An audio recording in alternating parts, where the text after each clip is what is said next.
Hey friends, if you wish to clear the event logs on your Windows computer, then please watch this video. I will guide you through the procedure.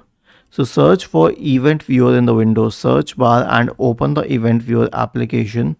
Now you will find a lot of logs here. So the main logs are the Windows logs for applications, security and all. You can right click on them individually and select clear log.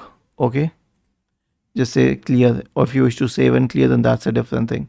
So you will have to clear them individually, because if you right click on event viewer, there's no option for one clear button and stuff. So you have to clear all of these individually. Okay, so you can clear them individually. Simply select on clear.